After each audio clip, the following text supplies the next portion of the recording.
Gravando. Então, bom dia a todos, né? Estamos já na metade da semana. A disciplina também já se aproximando quase da metade, né? No sábado chega certinho na metade do tempo de oferta dela. Dos questionários eu vi que vocês foram muito bem, né? As notas estão boas. Acho que só 2 alunos que não enviaram, porque eu acho que não estão fazendo mesmo a disciplina, deve ter matriculado por equívoco, porque não respondeu e também praticamente não acessou a disciplina, tá? A aula de hoje, pessoal. Ah, tá. Antes de eu falar da aula, o trabalho em grupo, né, já está acontecendo, está aberto, fica aberto até o dia 20, até o dia 3 de setembro. Então, só para vocês lembrarem e se organizarem. Acho que teve um grupo que já postou, mas eu ia esperar para postar pelo menos no sábado. A partir de sábado, que é confirmar aqui, dia 29, a gente já vai ter trabalhado né, mais 2 conteúdos. E aí eu tenho certeza que todos os conteúdos das aulas já terão passado, né, acontecido para poder responder certinho os casos, tá? Quem respondeu, assim, não tem problema, tá? Mas quem já respondeu, mas não enviou, espera até sábado para enviar, porque tem tempo, né? E aí a gente trabalha mais 2 conteúdos que vai facilitar em mais alguns casos aí, tá? Então, na aula de hoje, ela vai ser também um pouquinho extensa, pode ser que a gente tenha que dividir em duas, é bem provável que a gente tenha que dividir em 2 aulas. Dando 1 hora de aula, eu faço uma pausa, uns 5 minutinhos aí para tomar uma água, tomar um café, a gente retorna e continua, tá?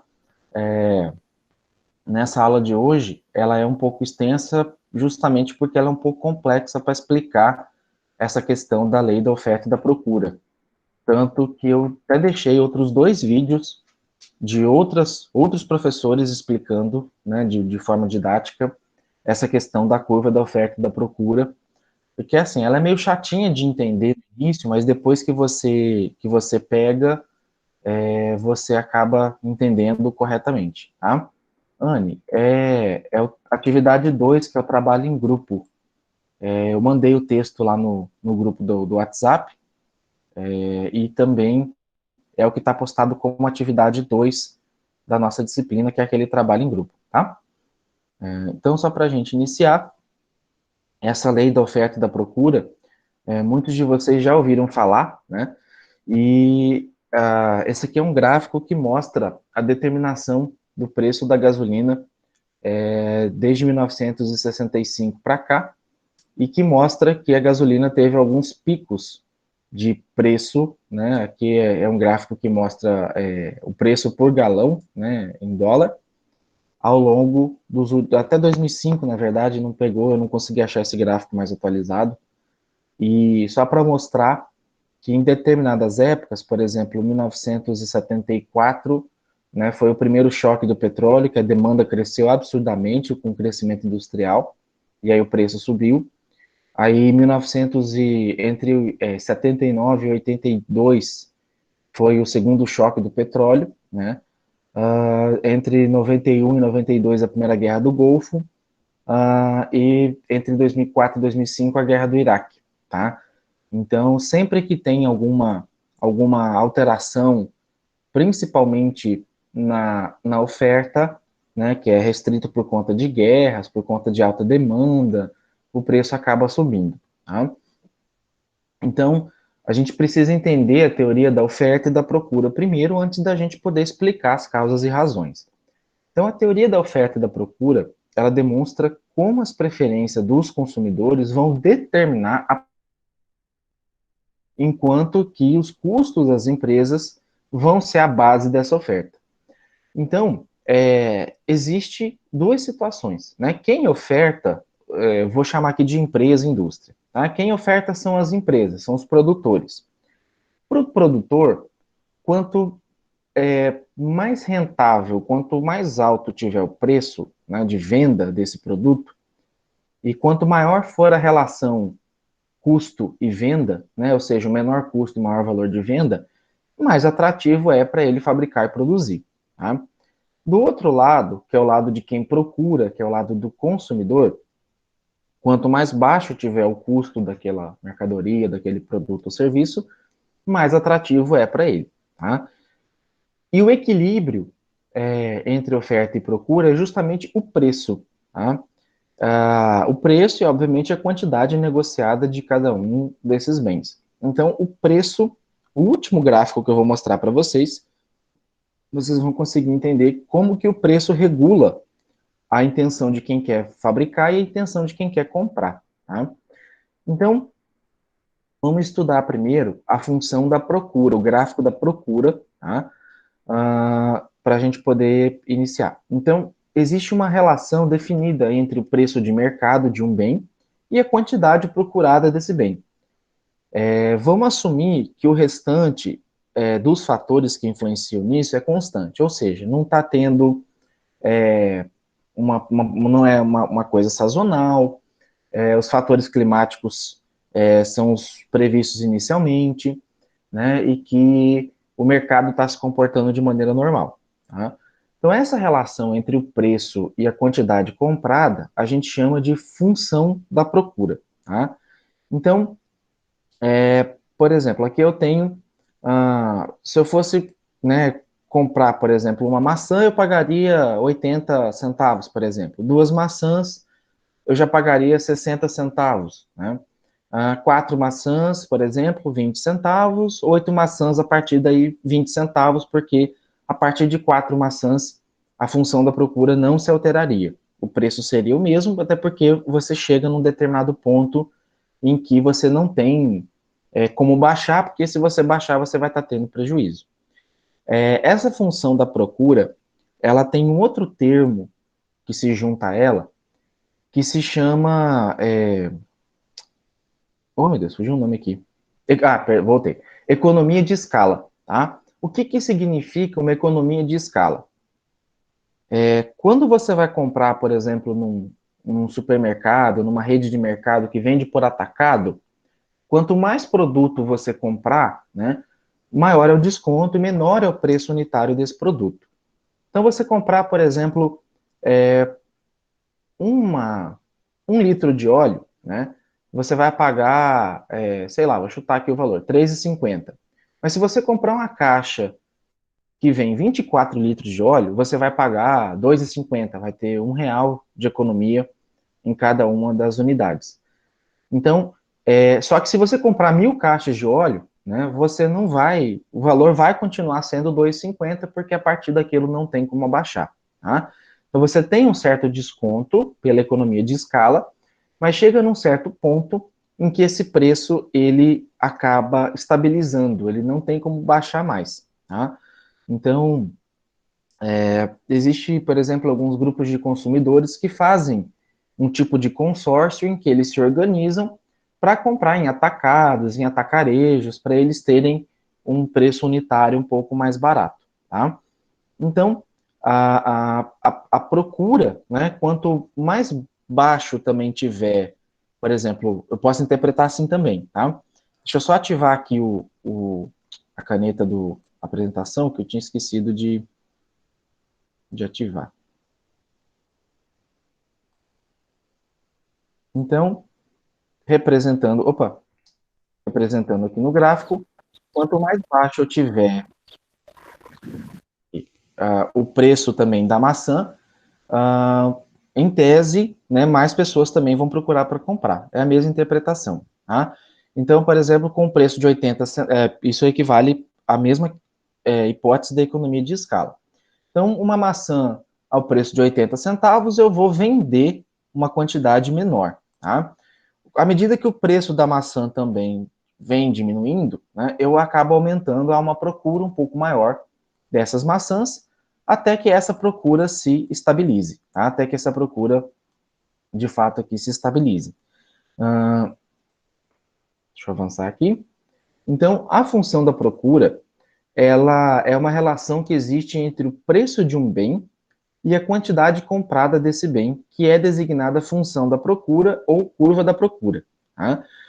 Então, essa função da procura, ela vai relacionar a quantidade procurada de um bem com o preço dele, né? Então, do ponto de vista do consumidor, quanto menor o preço, maior é o interesse, maior é a quantidade comprada desse produto, tá? Então, uma curva da procura com inclinação negativa, né? O que é uma inclinação negativa? Ela vem caindo, tá? De repente ela estabiliza aqui assim. Isso é uma inclinação negativa, tá? Uma inclinação positiva é justamente o contrário. Deixa eu voltar aqui. Uma inclinação positiva, ela vem aqui assim, tá? Ela vai subindo e de repente ela estabiliza aqui, tá? Então, o que interessa para a gente na curva da procura é a inclinação negativa dela, tá? Que é esse caso aqui, tá? Então, ela vai ficando negativa, por quê? Né? Porque à medida que a quantidade vai aumentando, tá? Que é a quantidade que é o eixo X aqui, o preço, tá? Que é o eixo Y, vai diminuindo, tá?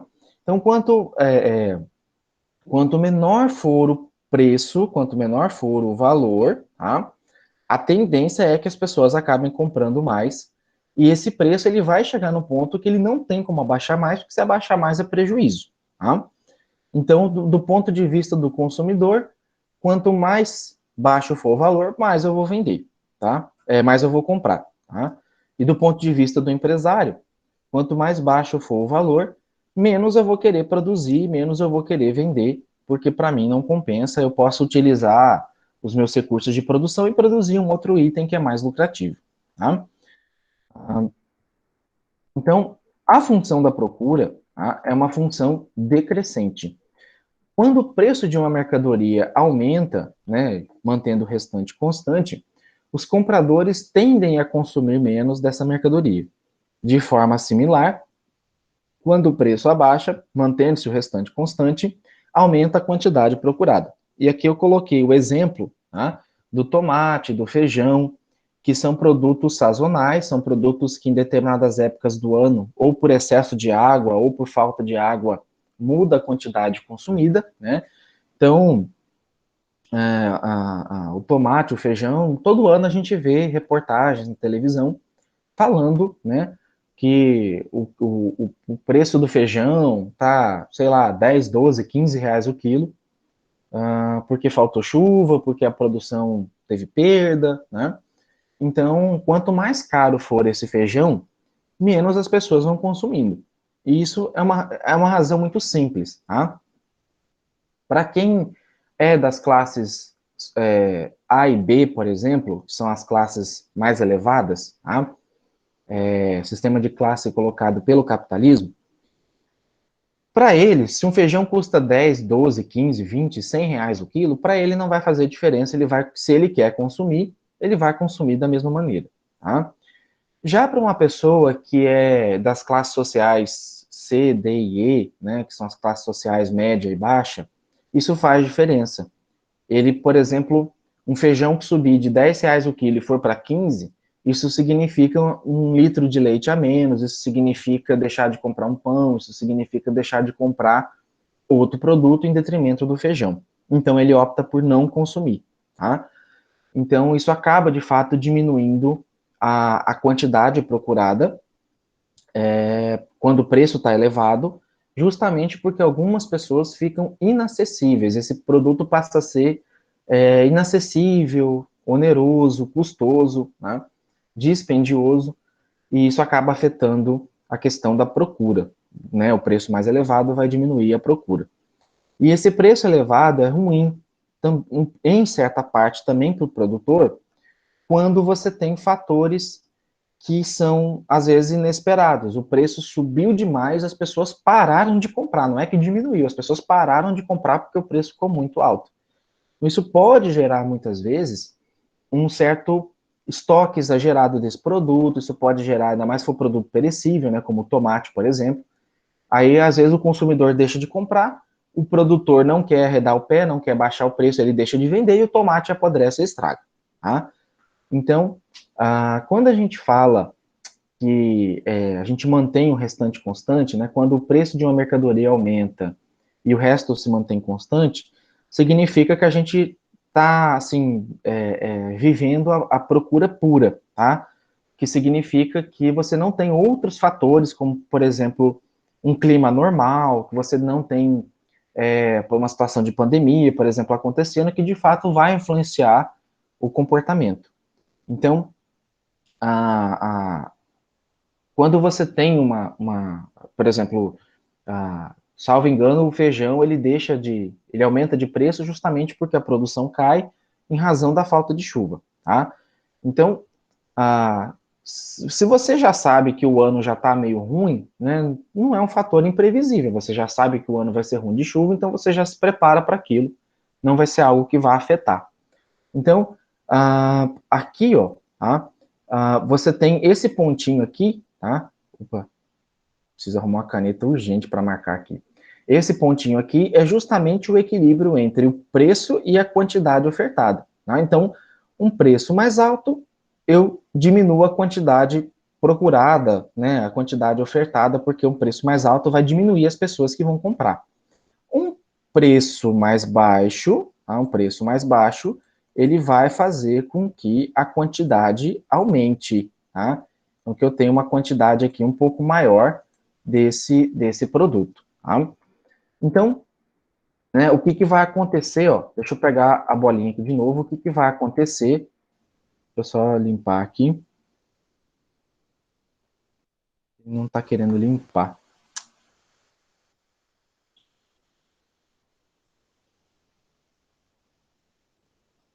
Limpou. Então, o que vai acontecer com a bolinha? Ó? Ela vai deslocar. Se por acaso o preço, ó, baixou aqui.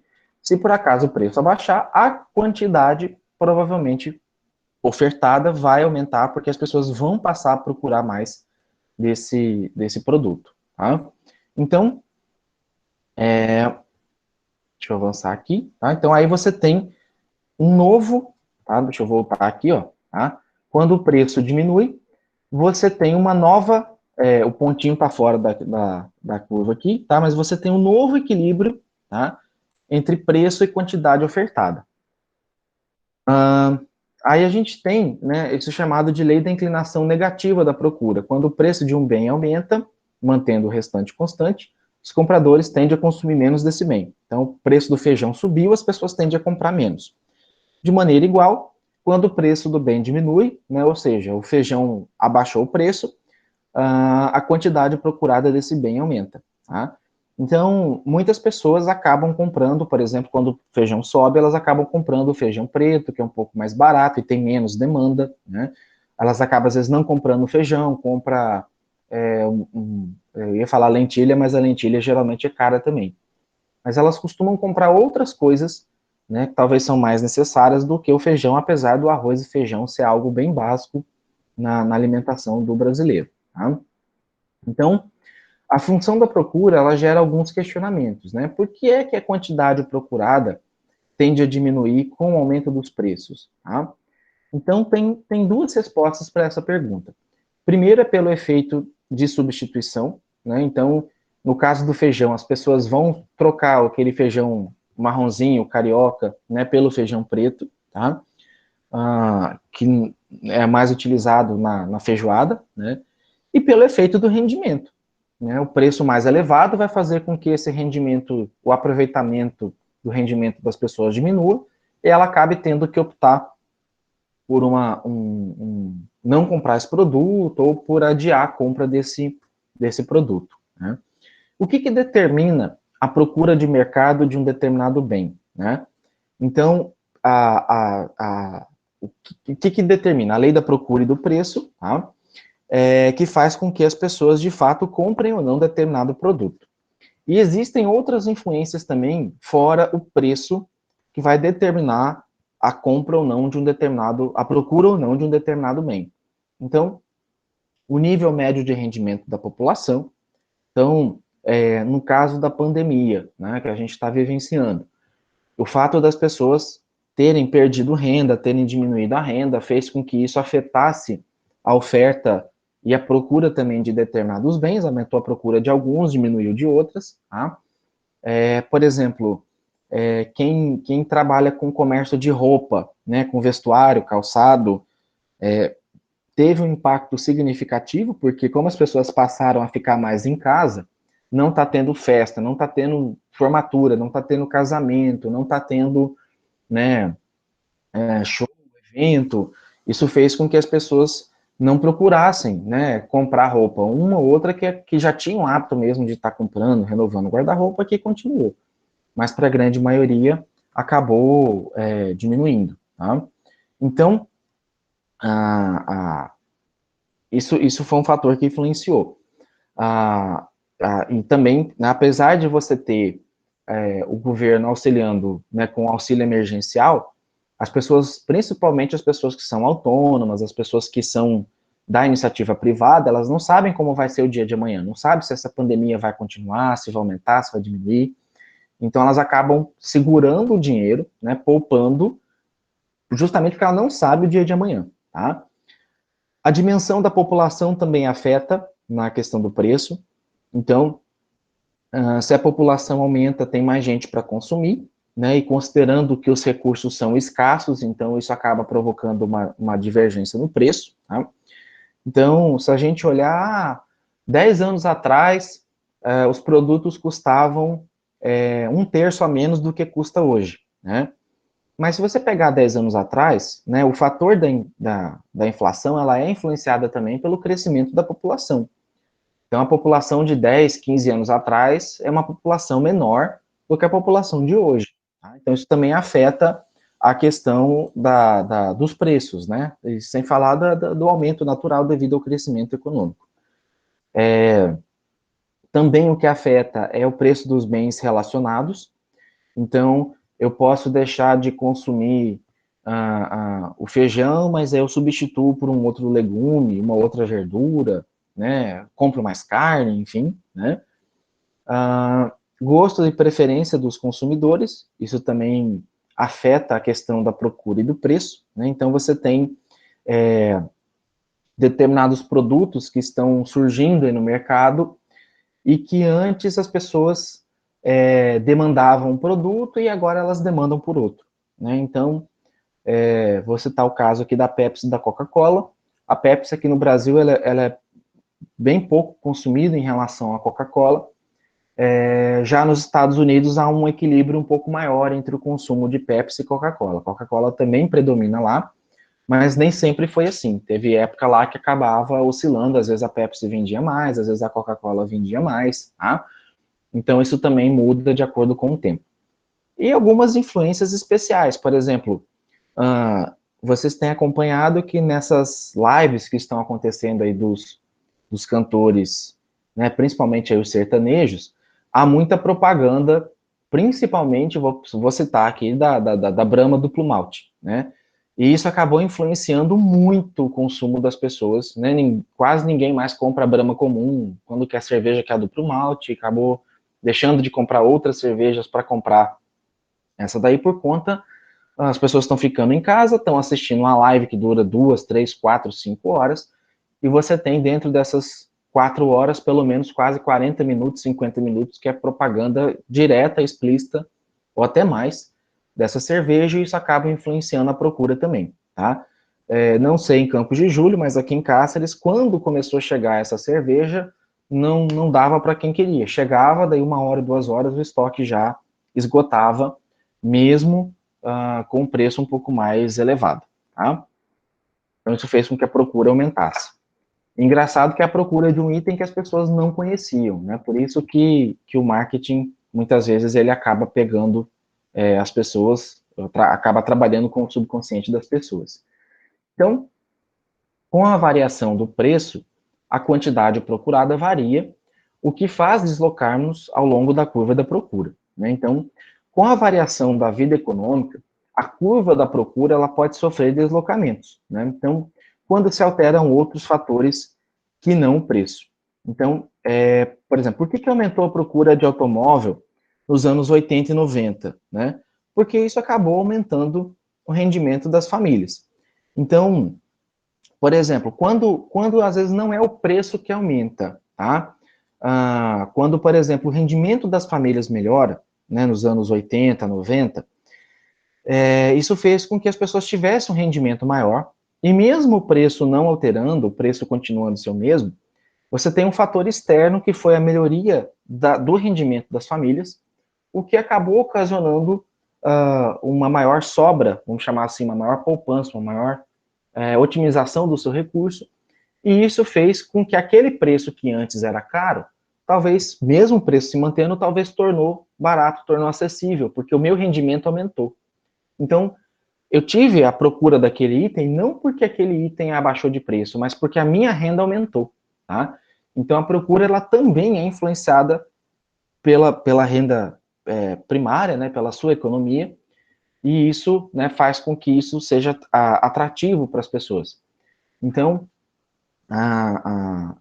algumas em determinadas épocas, né, dos anos 2004, 2008, 2011, 2013, são anos que a renda familiar, em média, né, no Brasil, ela foi um pouco superior ao normal, ela teve um certo crescimento, e isso fez com que a economia aquecesse, tá?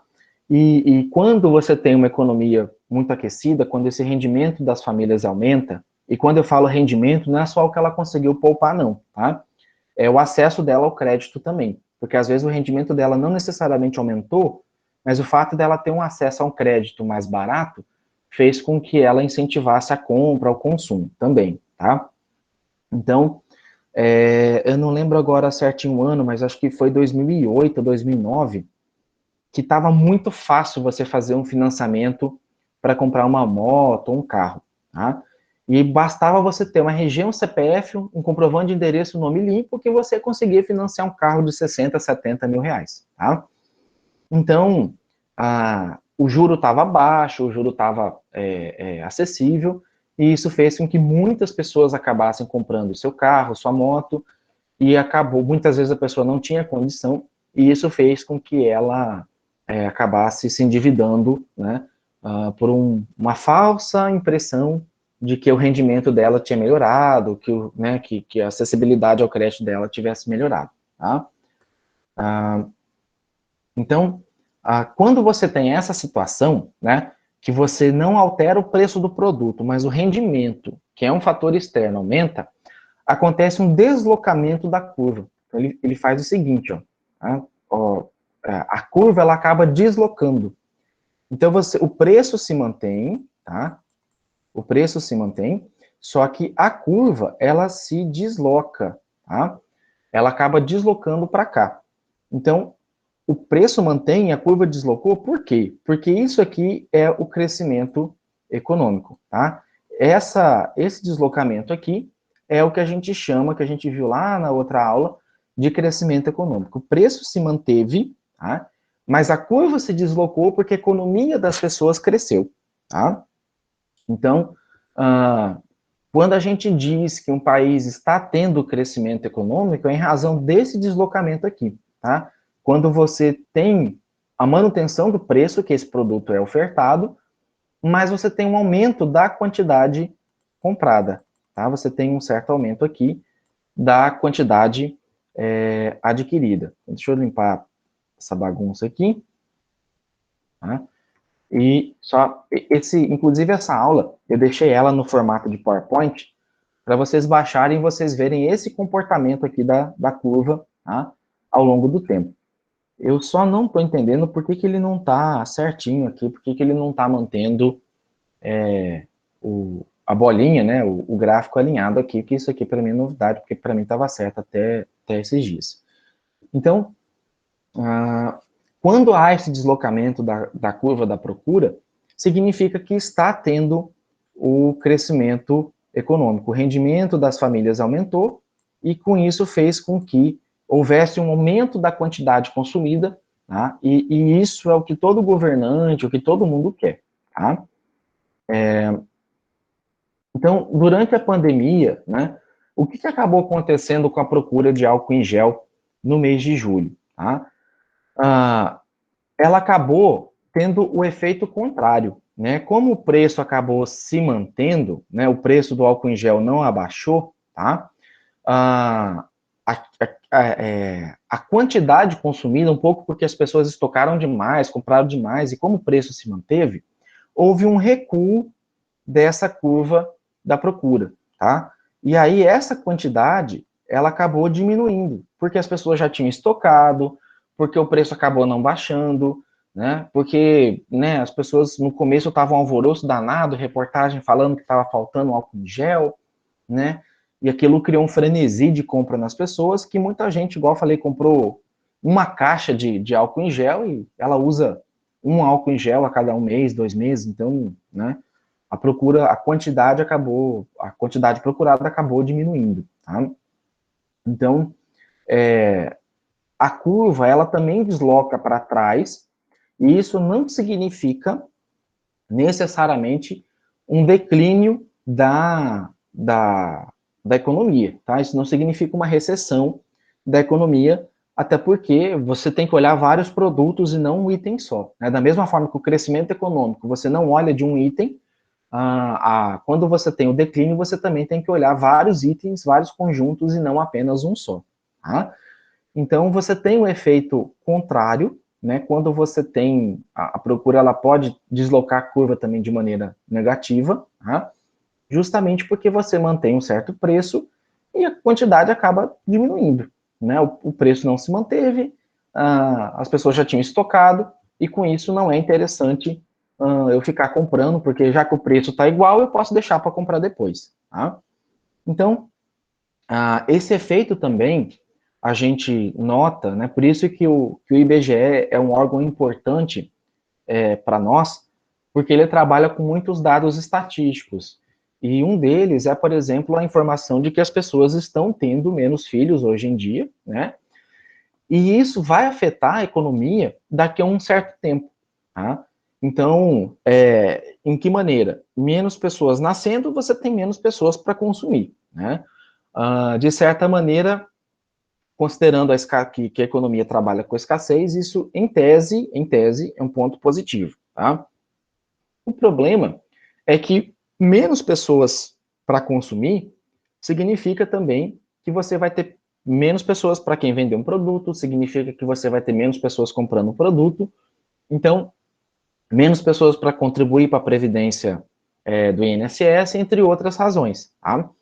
Então, a tendência é que, por exemplo, com as pessoas tendo menos filho, tem uma diminuição, por exemplo, na procura de curso superior, tem uma diminuição na procura de matrículas em escolas de ensino fundamental e médio, tá? Justamente porque há um fator social que é a tendência das pessoas terem cada vez menos filhos, tá?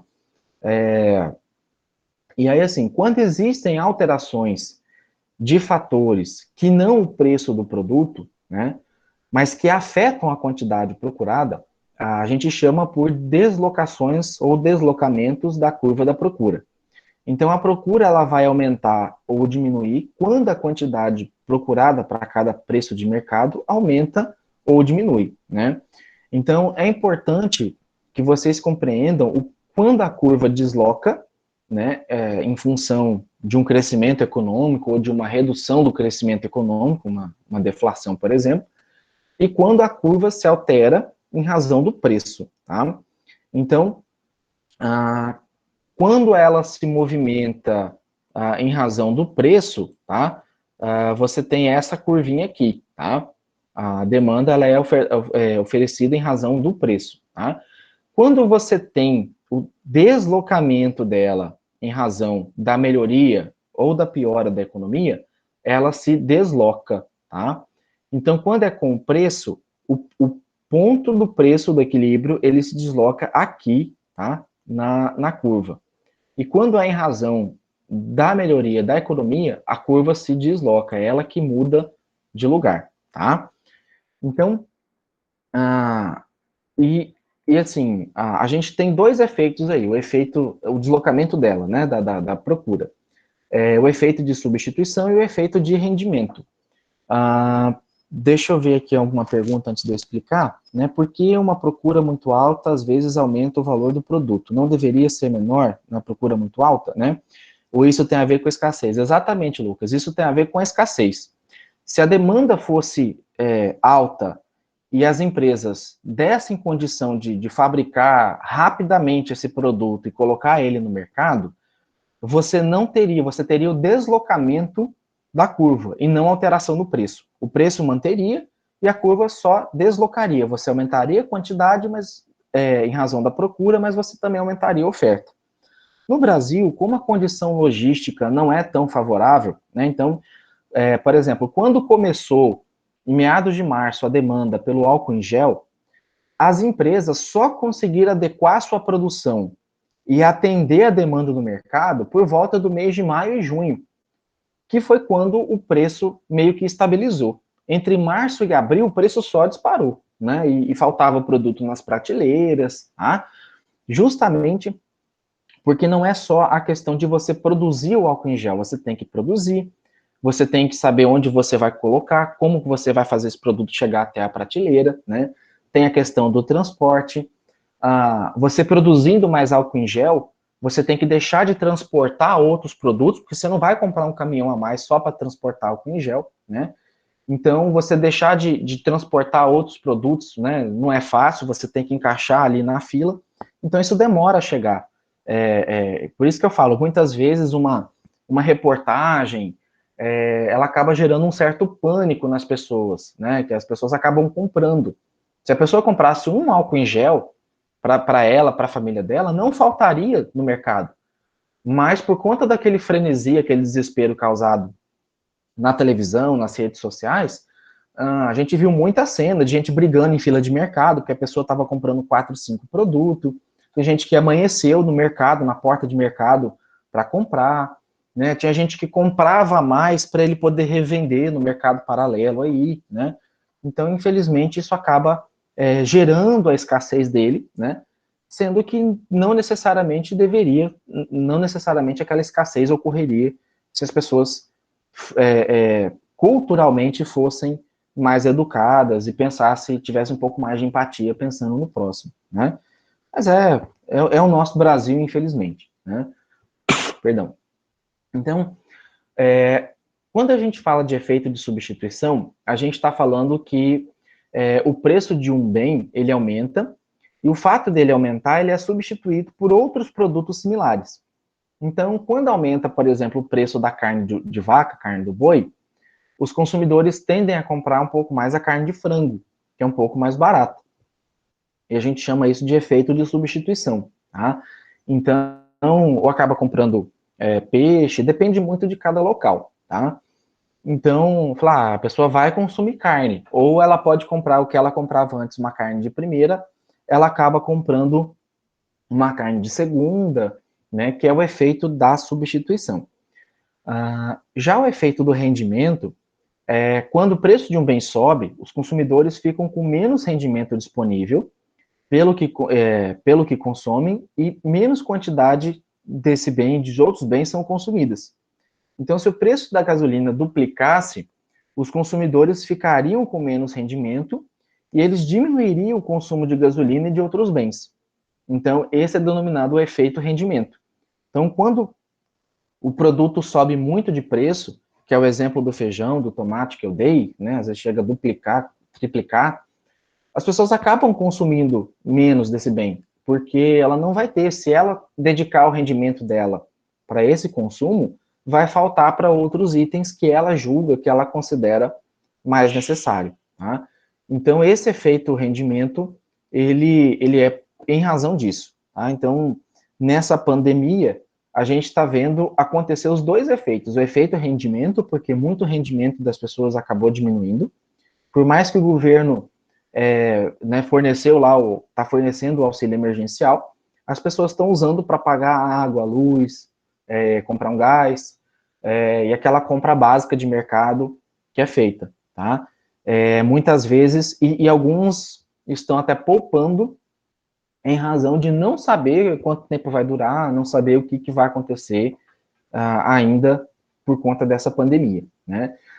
E também provocou o efeito de substituição, que foi otimizar, comprar produtos mais em conta, comprar produtos talvez não sejam de marca, em razão do efeito da pandemia, tá? Então, alguns fatores que influenciam na curva da procura, né? Então, o rendimento médio das pessoas, né? Então, com o aumento do rendimento médio, os indivíduos tendem a comprar mais de quase tudo, né? Mesmo que os preços não se alterem. Então, passa a comprar, às vezes, de uma marca melhor, passa a comprar mais daquele produto, tá? Eu sempre cito o exemplo aqui, às vezes, do Danoninho, né? Do iogurte, que é um produto que muitas vezes as pessoas compram, como é um produto que acaba sendo um pouco caro, as pessoas acabam comprando ele somente quando tem um rendimento um pouco maior, né? Que é um produto que você, né, se você tiver meio apertado, você não vai deixar de comprar uma carne para comprar um danoninho, um iogurte, algo nesse sentido, tá? A dimensão do mercado, então, é uma medida, a dimensão do mercado, ela é medida pela população e ela influencia de forma nítida a curva da procura. Então, ou seja, o tamanho do mercado, mais indivíduos conduzem a um maior consumo, tá? Por isso que países da Europa, tá? Eles são mais fáceis, a economia deles é mais tranquila de lidar, porque são menos pessoas, é fácil você atender a questão do consumo. É um país de território um pouco menor, de uma população, de uma densidade populacional bem menor do que a nossa, tá? Aliás, bem maior do que a nossa, né? São menos pessoas num espaço um pouco menor. E com isso fica fácil do governo atender essa população, tá? Eles não têm tanta preocupação, por exemplo, com ponte, com estrada, porque é um país pequeno, né? Um país colonizado com mais tempo. Então, por exemplo, para eles, ponte não vai ser problema, porque eles construíram ponte de pedra, ponte de, né, metal há muito tempo, enquanto que aqui no Brasil, ponte, estrada ainda é um problema muito comum, tá? Preço de bens relacionados, então a procura de um bem tende a diminuir ou aumentar quando diminui ou aumenta o preço de bens substitutos. Então, se um produto de marca ficou mais caro, as pessoas vão tentar procurar um produto que não seja de marca, né? Então, sabão em pó, por exemplo, né, quando o preço do Omo aumenta, né, do Ariel, que são sabão em pó de marca, né? O Tixa também, que antes não era um produto de marca, mas hoje ele é considerado um produto de marca. As pessoas acabam comprando outros sabão em pó mais barato, porque lava roupa, né? Em tese, as pessoas não veem muita diferença, né? Aquele R$ 2, R$ 3 a mais no pacotinho não faz tanta diferença assim no resultado final do produto. Tá?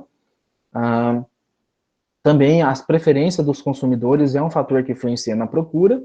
Então, a preferência, o gosto dos consumidores representa uma variedade de influência cultural histórica e afeta a curva da procura.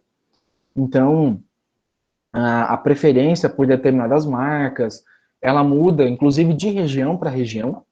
Então, tem, por exemplo, estados aqui no Brasil em que a cerveja Kaiser, a Antártica, vende muito mais, por exemplo, do que a Skol, a Brahma, né? Então, isso é uma coisa interessante, assim, da gente notar, né?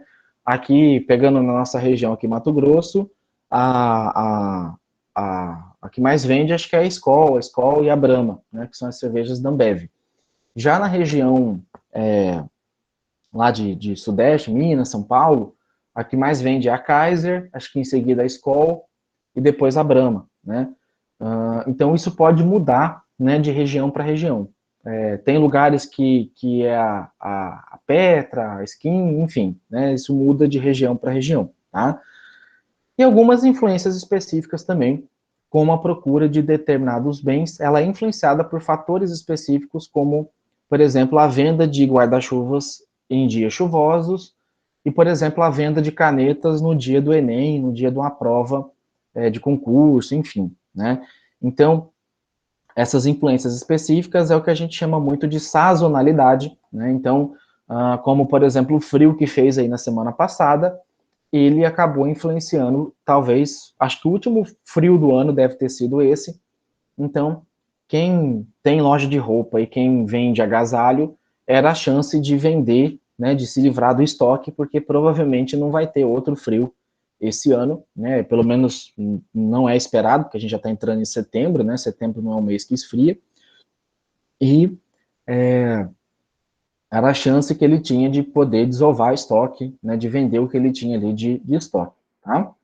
Então, a gente falou da procura, e agora vamos falar da oferta, né, da função da oferta. Então, a função da oferta, ela existe e é uma relação oposta à procura, né? Então, a oferta tem a ver mais com quem produz, né? E a procura, aliás, a gente falou da procura, né? Tem a ver com quem consome, e a oferta, na verdade, tem a ver com quem produz, tá? Então, ela é a relação entre o preço de um bem e a quantidade que os produtores estão dispostos a produzir, a vender, que é designada a função da oferta ou curva da oferta. Então, pegando um exemplo aqui, né, se um determinado, aqui o autor usa um livro de flocos de cereais, né, então um preço por caixa. Então, preço a R$ 5 por caixa, a quantidade ofertada, quem produziu 18. O preço caiu para 4 euros, a quantidade caiu para 16, né? O preço está em 1 euro, a quantidade é zero. Não compensa eu oferecer, porque 1 euro eu já tenho prejuízo. Eu tenho que vender no mínimo por 2 para eu ter um certo lucro. Tá? Então, a curva da oferta, ela relaciona a quantidade produzida, quantidade a ser ofertada, com o preço do produto. Tá? Então, quanto mais alto o preço, tá? Quanto mais alto o preço, maior é a quantidade de quem produz interessado em produzir e fabricar esse tipo de produto. Tá? Então, a função da oferta. Entende-se por oferta a quantidade de um bem que as empresas estão dispostas a produzir e a vender. A função da oferta é crescente por quê? Né? Devido à lei dos rendimentos decrescentes. O que significa isso? O aumento de um fator de produção aumentará a produção total. Mas a partir de certo ponto, a produção extra, a produção adicional, né, resultante do acréscimo dos fatores de produção, tende a ser cada vez menor. Ou seja, quando eu produzo um item, tá, chega num certo ponto em que essa curva que está crescente, ela, deixa eu continuar aqui, ela meio, em vez dela fazer isso aqui, ó, tá, ela faz isso aqui, ela tende a estabilizar, tá? Aqui caiu um pouquinho, mas na verdade ela tende a estabilizar, tá? Por quê? Porque não adianta eu produzir em excesso e depois não ter para quem vender, né? A minha produção, ela é limitada. Então, esse aumento desse fator de produção, como é que que a gente chama também de eficiência, né?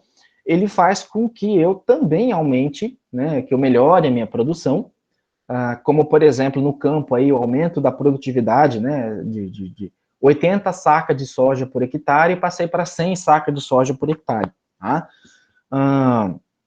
Então, assim, chega num ponto em que eu não consigo ser mais eficiente do que 100 sacas de soja por hectare.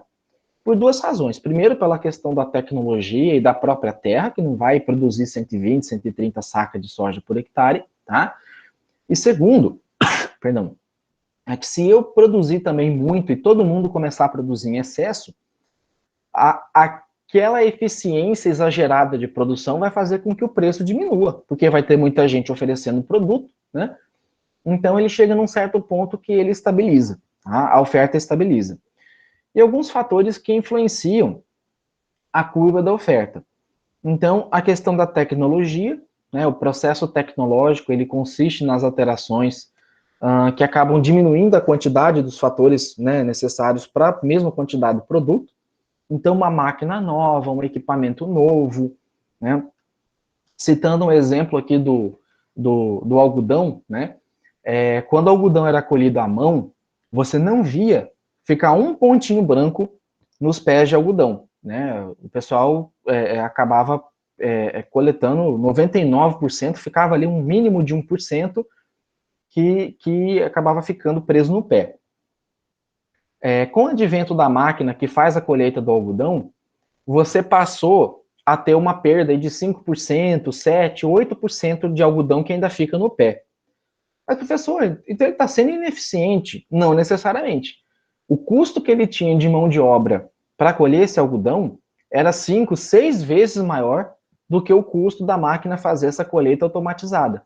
Então, ainda que ele tivesse uma perda na colheita, essa perda era compensada por uma máquina que colhia muito mais barato a quantidade de algodão, mesmo que ela tivesse a perda. Tá?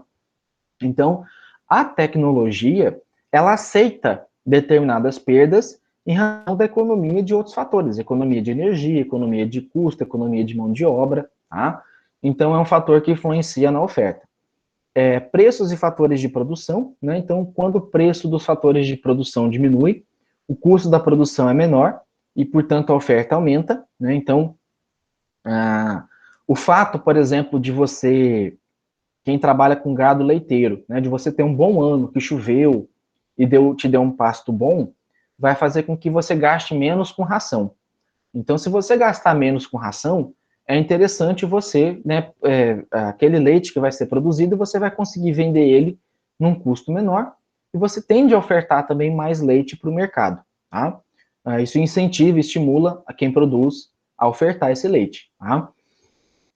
Preço de bem relacionado. Então, a oferta de um dado bem tende a aumentar ou diminuir quando diminui ou aumenta o preço dos bens substitutos. Então, os concorrentes, as empresas que fabricam esses produtos, eles sempre ficam de olho na concorrência, justamente para ver o preço que essa concorrência está colocando nos produtos, porque isso pode influenciar o consumo dela. Tá? E aí, eu lembro de uma empresa que eu fiz consultoria uma vez, que ela vendia o refrigerante da Marajá, e esse refrigerante da Marajá, muitas vezes ele tinha uma limitação no valor de venda dele por conta do preço da Coca-Cola.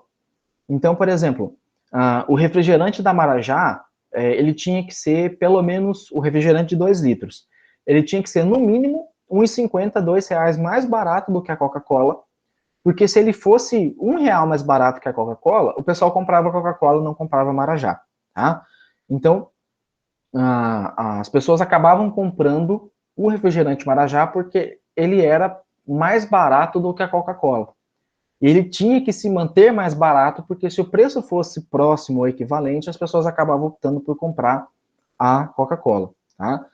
A política de governo também influencia na oferta, então os impostos e as políticas salariais podem fazer aumentar o custo dos fatores de produção, né, levando também à contração da oferta. Então, um maior gasto com folha de pagamento, imposto, né, faz com que as pessoas, com que as empresas, de fato, repensem a questão da oferta. E aí eu chamo a atenção pelo seguinte, tá? Professor, mas a empresa paga imposto, a gente vê muito empresário falando que paga muito imposto, mas se o empresário jogar corretamente o imposto no produto, que é o que deveria acontecer, né, quem acaba pagando imposto no final das contas é o consumidor. O empresário ele tem que repassar esse custo ao consumidor e o consumidor acaba pagando o imposto no final das contas. A empresa paga, mas depois ela é ressarcida por esse imposto. Tá? Só que como no Brasil tem muita sonegação de impostos, muitas vezes acaba ficando uma concorrência desleal. Aquela empresa que paga o imposto certinho, ela, né, acaba tendo uma concorrência desleal com que aquela que não paga o imposto, que reverte esse imposto como um lucro para ela. Tá? Então, às vezes o governo fala muito em aumentar o imposto, quando na verdade ele deveria aumentar a fiscalização na cobrança desses impostos. Tá?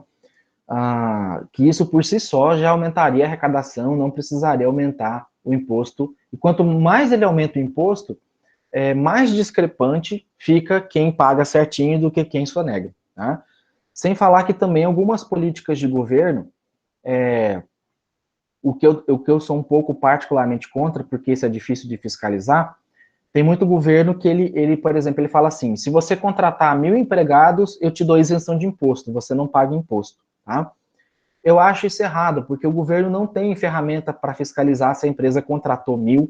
Às vezes ela contratou 1.000, ela provou que ela contratou 1.000, mas de repente em 2, 3 meses depois ela mandou 500 embora, né? E aí ela passa a ter uma isenção de imposto por 1 ano, 2 anos, 5 anos, que foi o que aconteceu com a Ambev, que foi o que aconteceu com o grupo do Atacadão, que foi o que aconteceu com a JBS, tá? Então, perdão, isso fez com que essas políticas de governo não funcionassem como deveria. É interessante você incentivar a contratar mão de obra reduzindo imposto, Só que, como o governo não tem como controlar isso, não tem como fiscalizar adequadamente, isso acaba virando um revés contra o próprio governo, tá? E algumas influências específicas, a oferta de determinados bens também é influenciada por fatores específicos, como o clima na agricultura. Então, a oferta, muitas vezes, ela tem a intenção, mas a prática nem sempre se consolida, nem sempre acontece. Então, o fato de você ter mais chuva, menos chuva, uma tempestade, uma nuvem de gafanhoto, né, o clima, isso tudo faz com que você tenha um certo problema de oferta, né, que não depende necessariamente do produtor. Né? Às vezes o próprio campo, o próprio fator produtivo acabou atrapalhando na oferta desse produto. Tá? Então, a variação da oferta ela acontece da seguinte maneira. Com a variação do preço, a quantidade oferecida varia, o que provoca o deslocamento ao longo da curva da oferta. Então, com o preço aumentando, né? Deixa eu fazer aqui de novo, ó, com o preço aumentando, eu tenho o preço aumentando aqui, tá? Eu tenho um maior interesse em fabricar esse produto, tá? Porque o preço saiu, sei lá, de 10 aqui, tá? Para 15, tá? Então, gente, que trem feio. Deixa eu limpar aqui. Ele saiu de uma quantidade de 10, desenhar isso com o mouse é terrível, para 15, parecendo desenho de primário aqui, né? Então, isso para o produtor, para quem oferta, é interessante, é o que ele espera. Tá? Então, você vê, muitas vezes, os produtores de leite jogando o leite fora, porque para ele, já que é para ele perder, né, para ele ter prejuízo, né, que ele jogando o leite fora, ele tem, em tese, um prejuízo menor. Tá? Na verdade, é uma maneira de chamar atenção, maneira de protestar, né, enfim. E quando o preço do leite aumenta, você não vai ver ele jogando aquele leite fora, você vai ver justamente ele tentando ser eficiente para aumentar a produção dele. Tá? Então, a curva da oferta também pode sofrer deslocamento quando se altera outras influências que não o preço. Né? Então, ela também tem esse deslocamento quando você tem influência da tecnologia, que torna o processo mais eficiente, o preço dos fatores de produção, a organização do mercado e também as influências especiais, como o clima, né, a nuvem de gafanhoto, enfim, né, uma poluição, uma pandemia, tá? Isso tudo pode influenciar. Então, a gente tem, depois eu vou compartilhar esse link aqui em separado, né, que fala do exemplo do etanol e do açúcar, tá? Igual, por exemplo, né, aqui é uma reportagem que fala que os usineiros tendem a produzir mais açúcar do que etanol, né? Você tem a cana de açúcar, você só pode produzir ou um ou outro, né? Então, quem produz está direcionando a produção para açúcar, por quê? Porque as pessoas não estão consumindo, as pessoas não estão abastecendo os veículos, né? As usinas estão com o estoque de etanol cheio, né? Porque as pessoas não estão andando de carro. Eu mesmo, eu gastava um tanque e meio de álcool no meu carro por mês. E às vezes eu estou abastecendo um tanque, está dando quase que para 2 meses, né? Assim, eu estou ficando mais em casa, teve lockdown aqui em Cáceres, às vezes o teletrabalho, né, jogou a gente a ficar mais em casa, então eu não estou tendo que me deslocar muito, tá? E aí, em contrapartida, eu aumentei o consumo de açúcar, porque você fica mais em casa, você faz um café, você faz um doce, você faz um bolo, né? E você acaba aumentando o consumo de açúcar. E sem falar que a exportação do açúcar ela é muito maior do que a exportação do etanol, tá? Então, quem oferta, ele vai optar por produzir o açúcar porque ele vai ganhar mais na fabricação, na venda do açúcar do que do próprio etanol, tá? Então, quando que ocorre o deslocamento da oferta? Né? Quando existem alterações de fatores que não são o preço do próprio bem, tá? Que vão afetar a quantidade oferecida. Então, a oferta aumenta ou diminui quando a quantidade oferecida para cada preço de mercado aumenta ou diminui. Então, o que vocês precisam compreender? A diferença entre movimento ao longo da curva, tá? Que é o que a gente chama do, né, você desloca o ponto aqui, isso é um movimento ao longo da curva, tá? E a setinha é o deslocamento, tá? Então, quando ela desloca aqui, tá? Quando ela sai daqui para cá, significa que ela deslocou. E ela deslocou por variação de outros fatores, tecnologia, uma pandemia, um clima, tá? O aumento do fator de produção, tá? Isso faz com que a curva se desloque. E quando você tem um movimento dentro da curva, significa que é o preço se equilibrando, tá, em relação à quantidade ofertada. Então, o preço vai aumentar, opa, eu vou produzir mais. O preço vai diminuir, opa, eu vou produzir menos. Tá? E aí ele se equilibra nessa curva aqui, tá? Perdão. Então, quanto à variação da oferta, né? O que acontece à oferta da indústria automotiva com a introdução da robótica nas fábricas? Tá? Então, vai acontecer esse movimento aqui, tá? De novo, ele vai deslocar a curva, porque a robótica vai deixar a produção mais eficiente, tá? Então, a curva vai se deslocar, tá? Porque você vai ter a mesma quantidade de pessoas, a mesma quantidade de produto, você vai manter o preço, só que você vai produzir mais, porque a robótica vai deixar mais eficiente, né? Então, o que vai acontecer, por exemplo, com a oferta de energia hídrica, né, energia elétrica, num ano de seca? Vai acontecer justamente o contrário, tá? O ano secou, né, a chuva não veio, o nível do reservatório diminuiu, a produção de energia vai diminuir, tá? O preço vai se manter, porque o que na verdade está mudando é a produção, tá? E aí essa curva vai deslocar para cá, tá? Então, assim, podem ver que quando a gente tem, né, esses anos de seca, que a energia, que as hidrelétricas produzem menos, o preço do quilowatt ele mantém. Só que aí vem um governo e enfia uma bandeira amarela, enfia uma bandeira vermelha, né? Mas o preço se mantém. Tá? Aí essa bandeira amarela, bandeira vermelha, é para desincentivar o consumo. Tá? Então pode ver que o preço da energia, em tese, ele se mantém. O preço do quilowatt é o mesmo. Só que ele coloca outros fatores, tá?